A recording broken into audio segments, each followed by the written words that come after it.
Defence Minister Simon Coveney spent all last week obsessing over a conflict halfway across the world that most ordinary people couldn't find on a map. Meanwhile, our own country was rocked by massive cyber attacks and he's hardly had a word to say about it. This is Ben Scallon and you're watching Gript Media.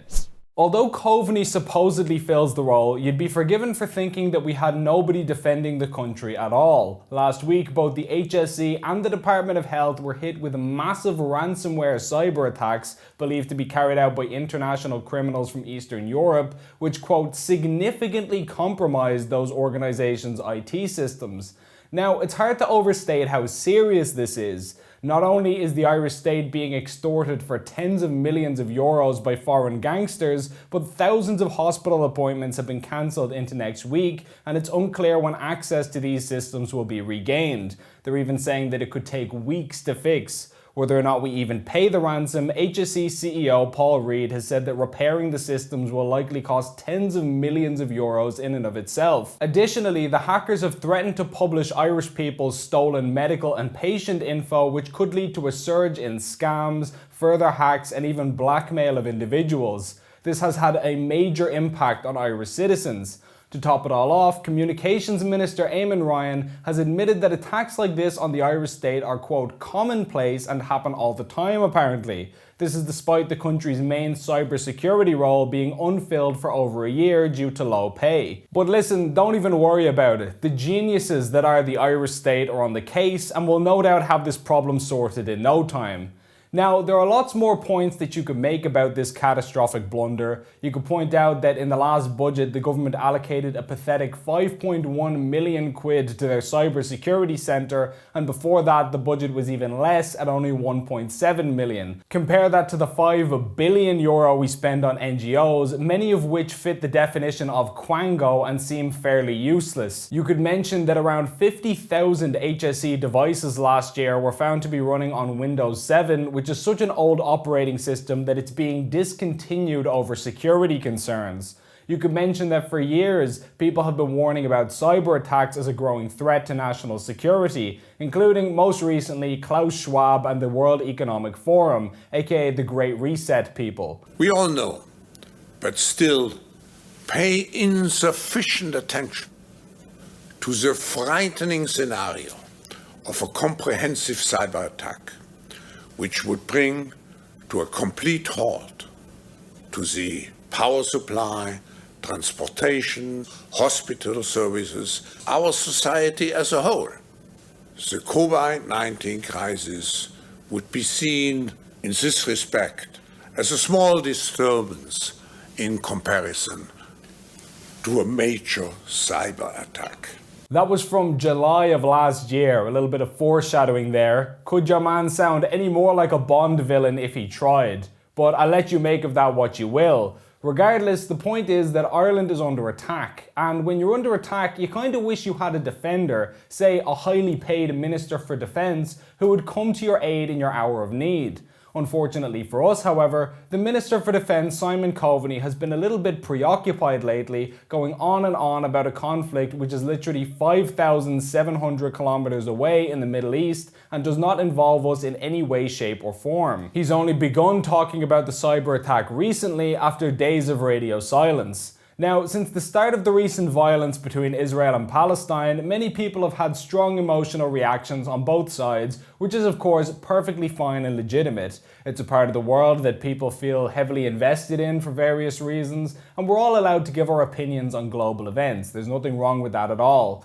With that said, it seems curious that Irish leaders are so utterly consumed by this issue on either side, to the point where individuals like Simon Coveney appear to be almost obsessed, even at the expense of doing their own job, watching Ireland be attacked right under their noses. But Ben, you might say, speaking on these issues is Coveney's job. He's also the Minister for Foreign Affairs as well as the Defence Minister. He has to take an interest in global events. However, this is to fundamentally misunderstand the role of foreign affairs. The job of Foreign Affairs Minister is to interact with other countries on our behalf as they relate to Ireland and Irish issues, not to stick his or her nose into every single event that happens around the world. The Irish public pays Coveney 6 figures a year to look after our needs, not the needs of everyone on the face of the planet Earth. If Coveney was doing his job as Foreign Affairs Minister, for example, we wouldn't be seeing headlines like this from December 2020 about Irishman Richard O'Halloran, who was detained by the Chinese Communist state and prevented from returning home, even though there were no charges leveled against him. Family of Irishman held in China. Nobody is helping us. We are just begging for help. Last week, Mrs. O'Halloran, the man's wife, said her mood jumped when she learned that Minister for Foreign Affairs Simon Coveney was to speak to his Chinese counterpart, believing that the call would be about resolving her husband's situation. However, she says no further information had emerged during the call. Richard's name came up during the conversation, but the minister didn't press him for any details, and it appears he got no information about the situation. I was pinning all my hopes on that call, as I was led to understand that this would be a huge break in the case. The family went on to describe how the man's physical and mental health were deteriorating, how he had had a seizure while in China, and how his wife and children were having to go through the COVID-19 pandemic and lockdown in Ireland without their husband or father. Fianna Fáil MEP Barry Andrews called the event an outrageous breach of human rights. If Coveney was to be serious about his job as Minister for Foreign Affairs, this is exactly the kind of issue that he would have been laser focused on from the start. Saving Irish citizens from the clutches of a foreign regime and vigorously advocating on their behalf on the international stage. Apparently Simon is so outraged about what's happening in the Middle East that he can demand that the Israeli ambassador be dragged in front of him to explain his country's actions against another country, but he can't muster that same strength against China when they detain an Irish citizen. Did he ask to see the Chinese ambassador about this case? I don't think so. Now, let me hasten to add that I'm not defending Israel here, nor am I defending Palestine. I have no stance on the conflict because frankly, Ireland has bigger fish to fry at this point. I'm just asking people to look at the big picture and see Coveney's words for what they are, a virtue-signalling distraction from his own government's incompetence.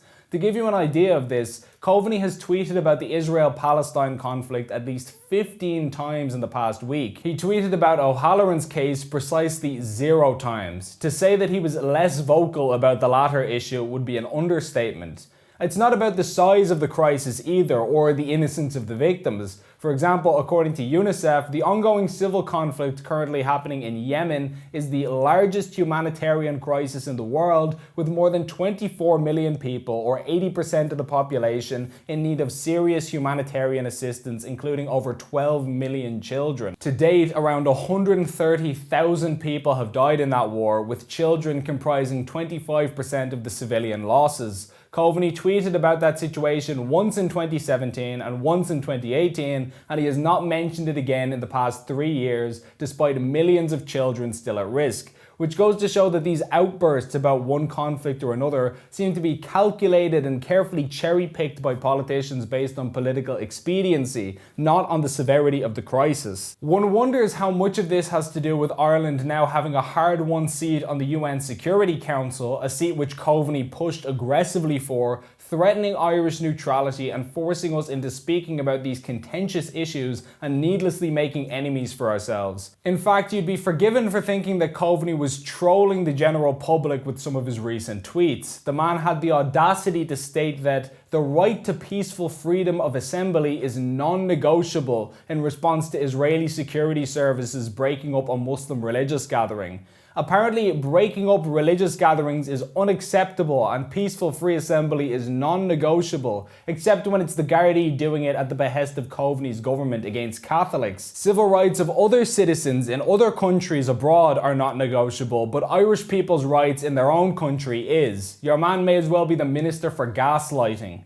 Ireland is a small, neutral country with a minuscule military. More importantly, we're a country with a crippling housing crisis, health crisis, homeless crisis, debt crisis, an economy destroyed by government lockdown, surging violent crime rates, surging drug addiction, surging STIs, border control non-existent, agitation and rumblings of conflict in Northern Ireland, and now we have cyber attacks from foreign criminals. We're facing at least a dozen existential threats, and Irish leaders want to talk about Palestine, Israel, Donald Trump, anything except the actual homegrown crises that they helped to create and that they can help to fix. During Ireland's worst economic crisis in a century, Coveney's biggest concern is increasing Ireland's foreign aid contribution to help other countries rebuild at the taxpayers' expense. He's worried about American elections, he's worried about the EU, he's worried about illegal immigrants crossing the Mediterranean, he's worried about Gaza and the UN Security Council.